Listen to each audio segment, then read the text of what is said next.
Welcome to Dark Knight Films Reviews and another Versus Night. Tonight, I will be comparing Singin' in the Rain from 1952 versus The Sound of Music from 1965. So, let's get started with the leads. Singin' in the Rain stars Gene Kelly and Donald O'Connor, while The Sound of Music stars Julie Andrews and Christopher Plummer. Now, my God, what a talent Gene Kelly was. Not only does he have great charisma, just as an actor, just speaking. He's eloquent with his dialogue. He is good looking. He's got that handsome leading man ability to him. And then he can sing. Wow, can that guy sing? I mean, got such an amazing voice. And he can dance. He is the total package when it comes to acting, singing, dancing. I mean, the man was amazing. And him in this role of Don, he just steals this film in every scene that he is in. He is so charismatic. He is so cool.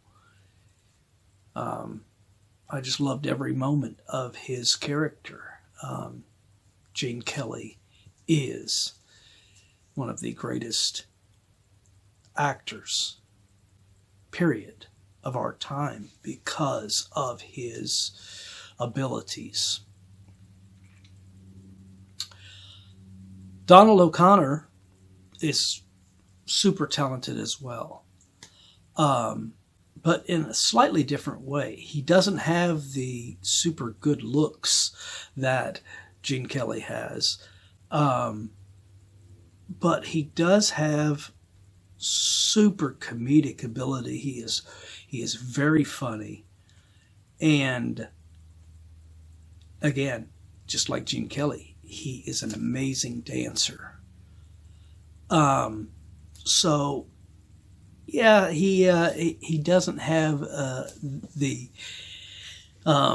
good looks department like Gene does, but he is just as talented as far as the acting. He's a little bit different as an actor, just because he's just more of a comedic, fun actor. Whereas, his singing, he kind of pulls his comedic talents into his singing. And his dancing is just maybe even better than Gene's in some ways, with what you can see him doing as the character of Cosmo in this film. On the other side of the spectrum, Julie Andrews has always been a very adorable actress. She has never, to me, been this super gorgeous leading lady, but she just has a natural beauty to her that just makes her able to play those relatable characters. And Maria in Sound of Music is no different. And her acting talent, singing talent, is off the charts. And then you have her co-lead in this film, Christopher Plummer, as the captain.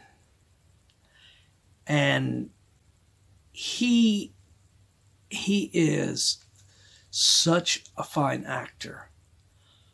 He just brings a bit of strength into every scene that he is in just because of his performance.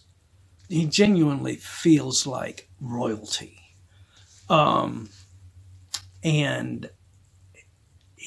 he is also a very talented multi-threat actor. Unfortunately, I will get to this other stuff about in another section, but there is one element of The Sound of Music with Christopher Plummer that the filmmakers, for whatever reason, they didn't use his singing abilities in this film, unfortunately. So, in comparison, I mean, they are two different films. One is a fun film with Singin' in the Rain. It is just a fun, interesting film, and the performances of Gene Kelly and Donald O'Connor are just fun and enjoyable to watch. Julie Andrews and Christopher Plummer are more... she has a little fun in her moments, as she does with the children in the film. But Christopher Plummer and her in their scenes is a bit more of a serious film in a way. So it is so hard to pick this one because I'm not including. I do mention that they sang in these films, but I'm saving the singing and everything for a different category on its own. But just on sheer acting talent, I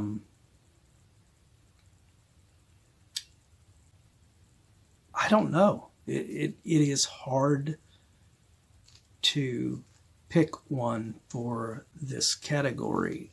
And since I'm borrowing the singing a little bit from this category for a future category down on this one, I'm not going to hold that detriment to Christopher Plummer that they didn't allow him to use his own voice in the film against him in this. So I am going to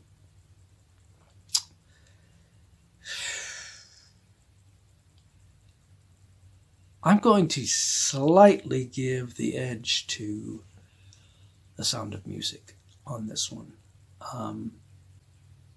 Julie Andrews and Christopher Plummer have a great chemistry together, and I just think they were a great on-screen couple in this film. That just helps it edge out Gene Kelly and Donald O'Connor and Singin' in the Rain. All right, so let's move on to supporting. Supporting cast in Singin' in the Rain consists of Debbie Reynolds, Gene Hagen, Millard Mitchell, Sid Charisse, Douglas Fowley, and Rita Moreno.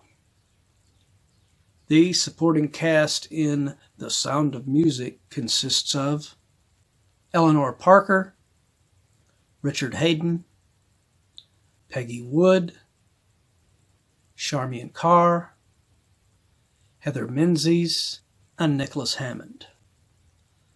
Now, the supporting on Singin' in the Rain, Debbie Reynolds is just she's very similar to Julie Andrews in a way that where she's not a really super sexy actress, but she's just got that natural beauty to her, just like Julie Andrews. And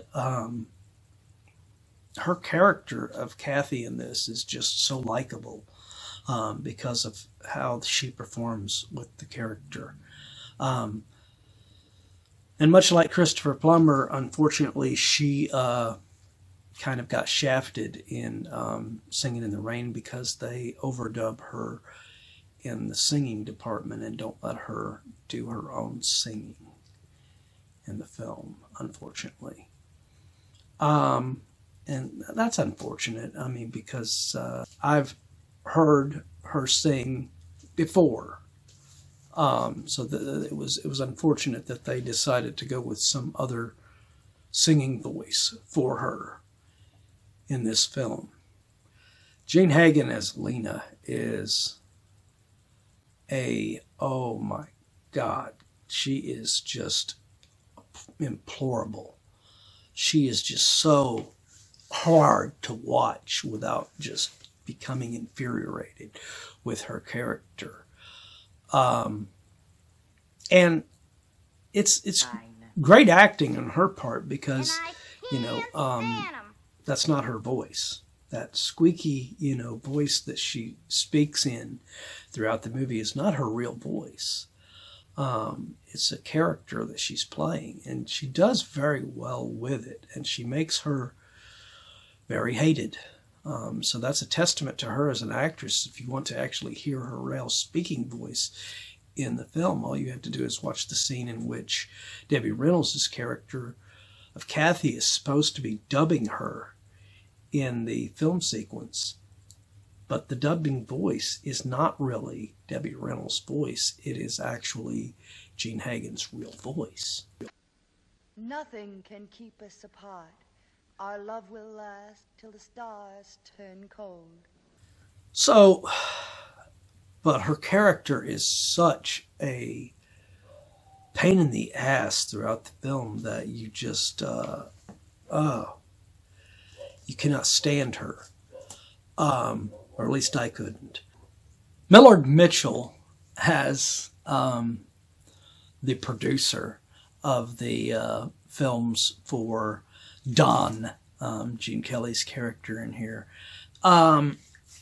He is good. He's really, he's convincing. He really does feel like this big shot producer with this studio and everything. And I genuinely enjoyed a lot of the scenes with him, especially the scene when he comes in while Jean Hagen is shooting a scene with this mic linked down into her dress and everything, and he ends up almost tripping on the wire. And what's this wire doing here? It's dangerous. That was hilarious. So yeah, he's a really, really good performer and does a really good job in his performance in this film. And then we have Sid Charisse, and she only appears in the Broadway medley part of the film as this really domineering woman in this sequence. And she is so good, not only on her dancing, but how seductive as a character she is, without even saying a word of dialogue in the sequence. And her and Gene Kelly have this great chemistry together in this sequence. And the sequence later, when her piece of her dress is just floating into the way that they choreograph that sequence and everything in there. It's more with the choreography on the film, but she just is so good in these scenes. It just makes me wonder, why did you not go with her as your lead character? Because she is very good in those sequences. Even without saying one line of dialogue. Douglas Frawley is pretty hilarious as the director on Don's films, and he's just a a really fun character because he gets so irritated and agitated when they go to sound film over silent. Silent films was so much easier for him to direct. And once it goes to sound, he's having to worry about mic positions and all sorts of stuff. And that leads to that one scene I showed you with the producers. But he's a joy in this film too. He just gives a really great performance. But let's look at, The Sound of Music's. Eleanor Parker plays the Baroness, and kind of like Jean Hagen, she does have a moment where she becomes a very hated character. Not quite as hated as what Jean Hagen's character is, but the Baroness starts off very likable in The Sound of Music, and then she becomes a bit jealous of the relationship between Maria and the captain. And she has this moment where she tries to get rid of Julie Andrews' character. There's nothing more irresistible to a man than a woman who's in love with him. In love with him? He thinks he's in love with you. But that's not true. At that moment, you really dislike her. But I was surprised that when Maria returned, and they were already, set, her and the captain were already set for this marriage and everything.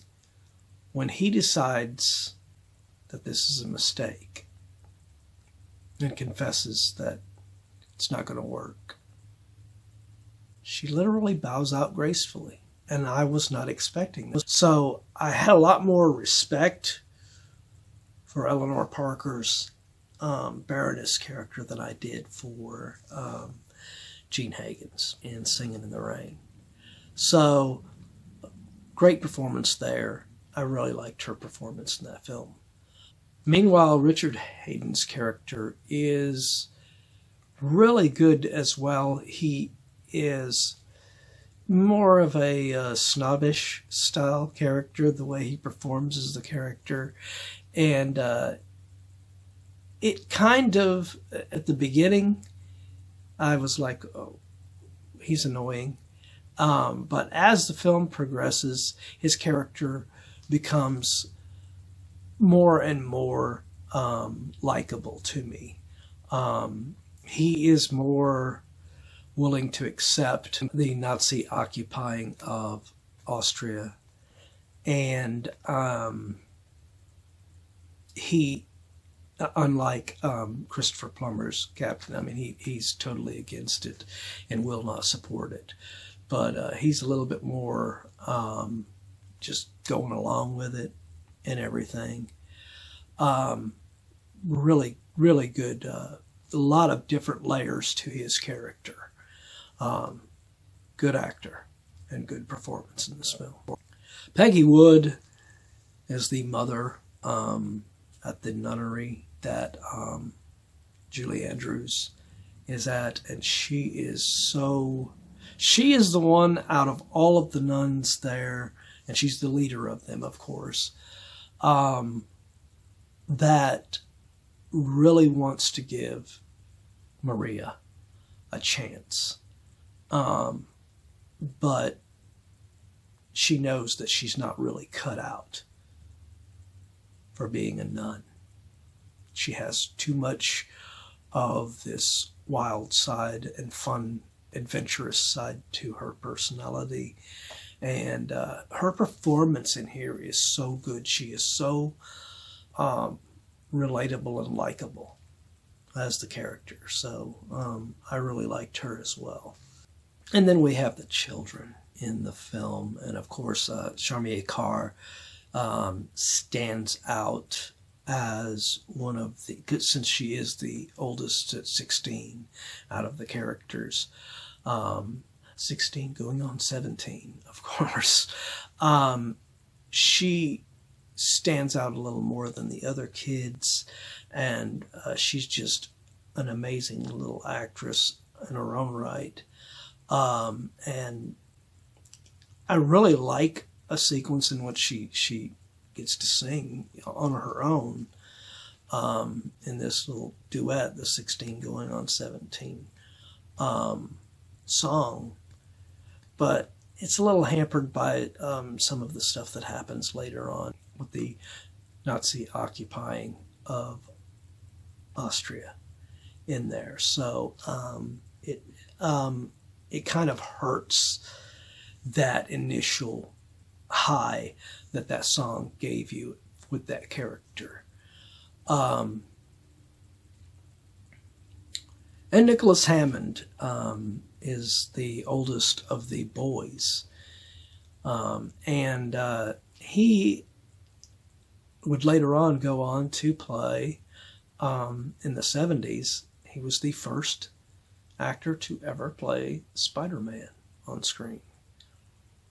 Peter Parker / Spider-Man was Nicholas Hammond before any of the ones today.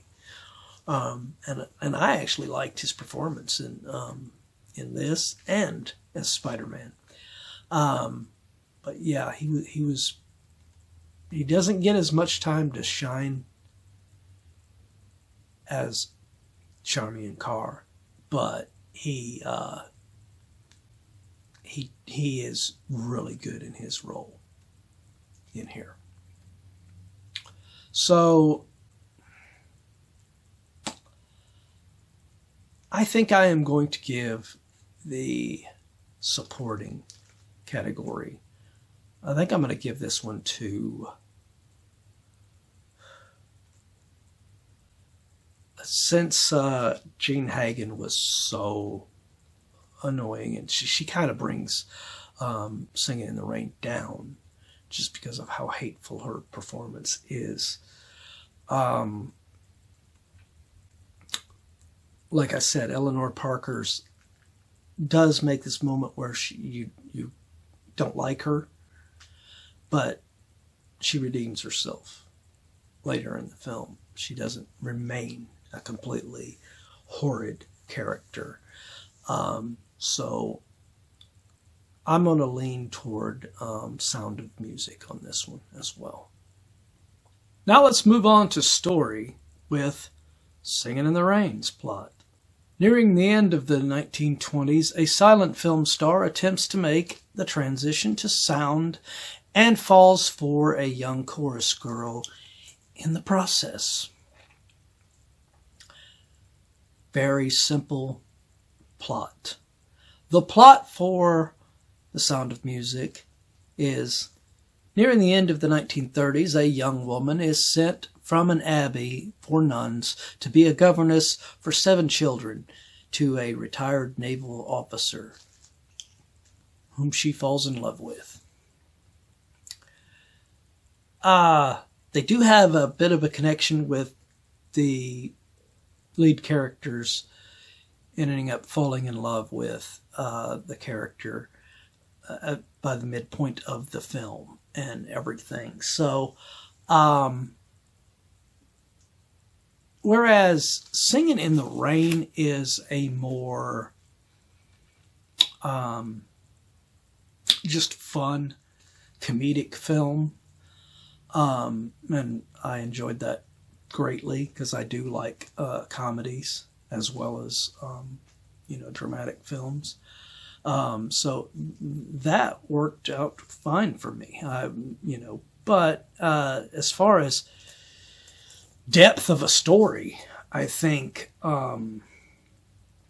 the Sound of Music does get a little bit of an edge over Singin' in the Rain, just because it has the Nazis occupying Austria during the process of the film, and it becomes quite serious by that point. Whereas Singing in the Rain has the,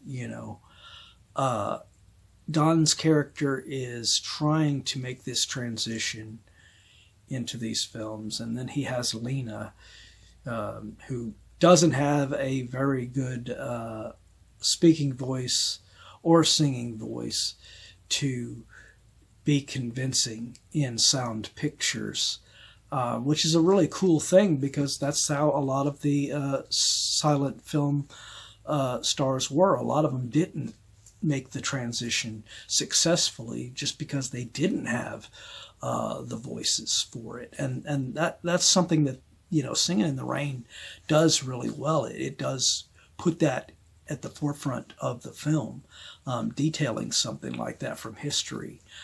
And in a totally different way, The Sound of Music, detailing how Austria had the Nazis come in and occupy the territory.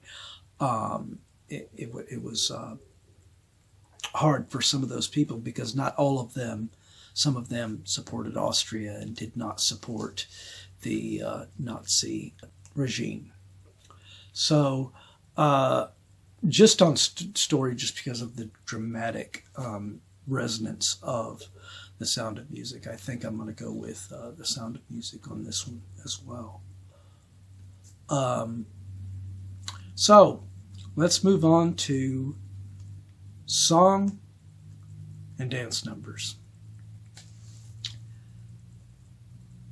Singin' in the Rain has some really great songs in this film. The Make 'Em Laugh song that Donald O'Connor does as Cosmo, it is just so fun. It's so hilarious. I mean, it is a blast of a song, and the dance number that Donald does in this sequence is just incredible. One of the best ever. The song "You Were Meant for Me" is a beautiful love song in which Gene Kelly's Don is singing to Debbie Reynolds' Kathy, and that is a beautiful song, and it doesn't have any fancy dance numbers. It's much more akin to some of the stuff that we see in The Sound of Music at that point. But it's still very well done by Gene Kelly. He like I said, his singing voice is just amazing. Moses Supposes is another song that this is the duet between Gene Kelly and Donald O'Connor, and it is just so fun and so hilarious.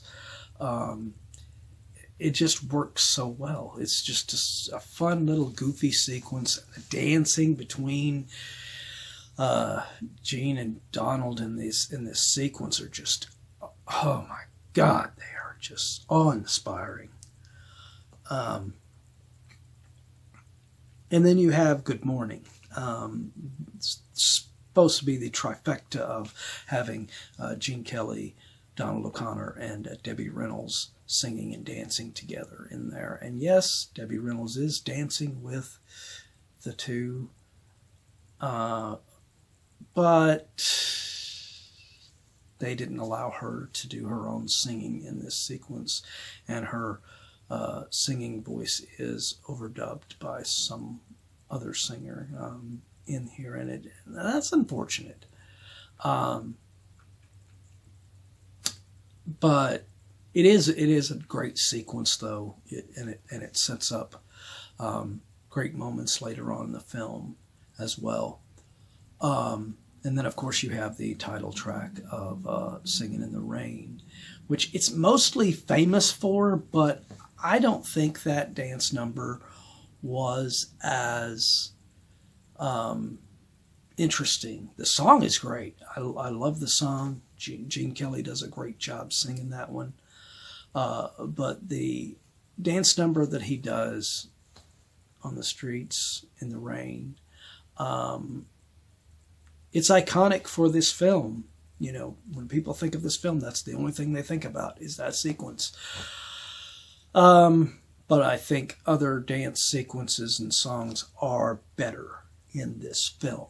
And then you have You Are My Lucky Star, that Gene Kelly sings to Debbie Reynolds near the end of the film.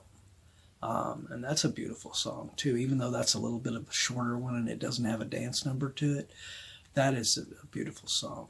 And of course, you have the big song with the Broadway medley in there that,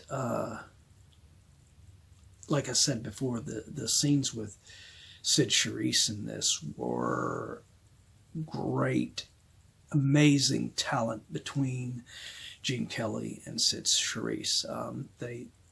They both did an amazing job, and the choreography in those sequences was so well done.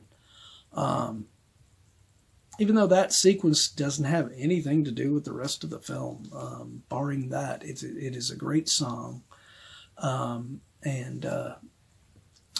but I think it's more well known for that scene with him and Sid Charisse in there.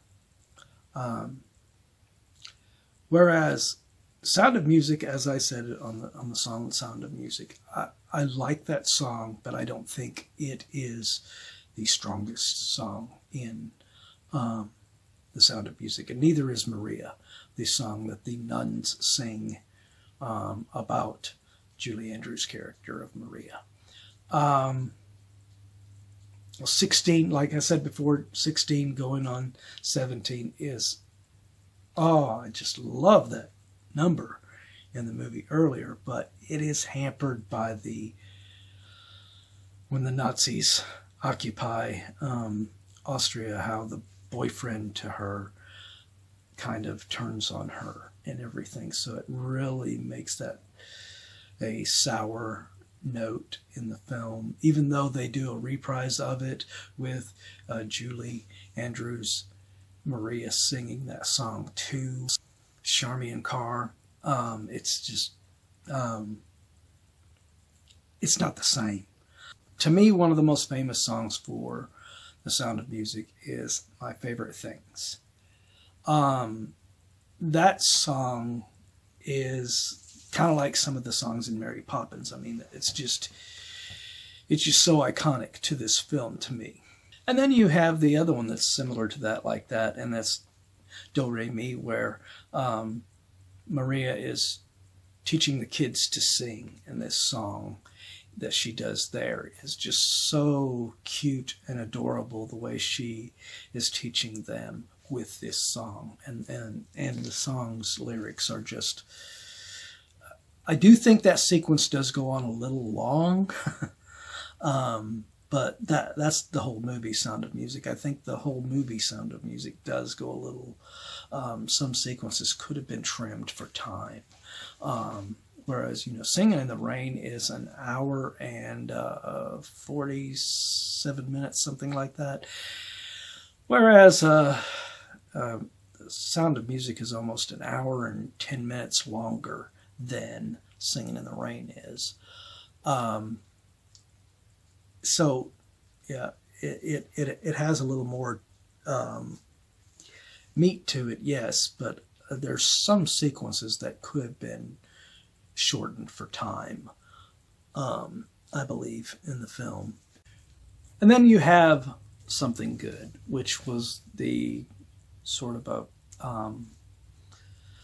a duet between Maria and the captain, and it is hampered because I don't approve of what they did in Sound of Music by using a different vocalist for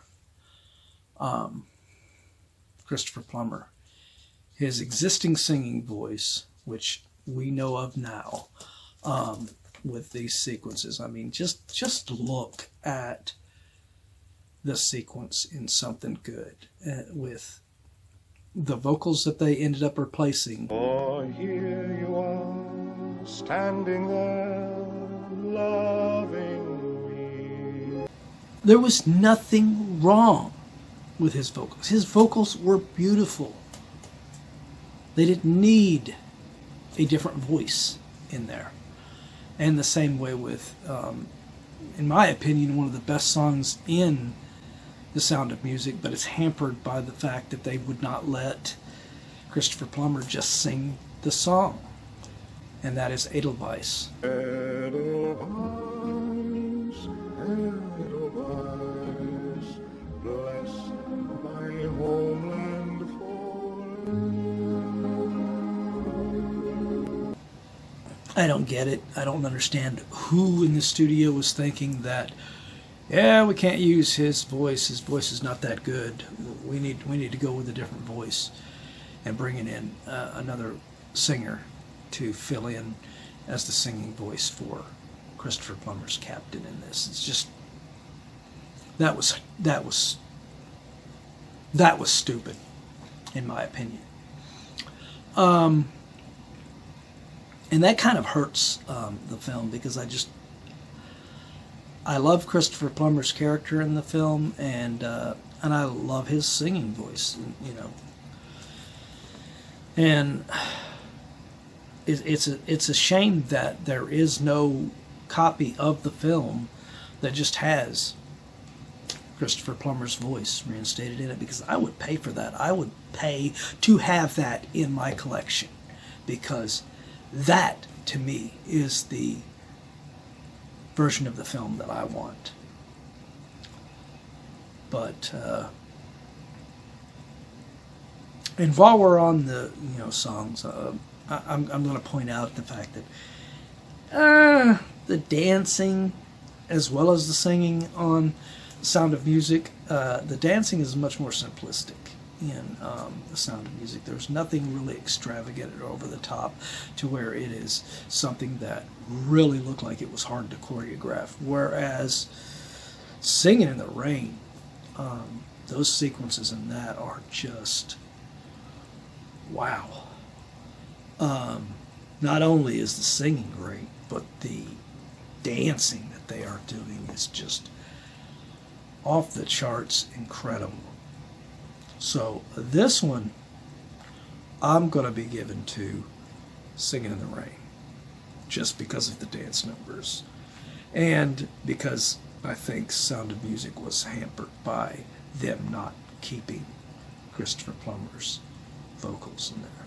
That was total disrespect to him, I think, by doing that. When a man actually has the talent to sing the way that he does, and then you go and overdub him anyway, that's horrible.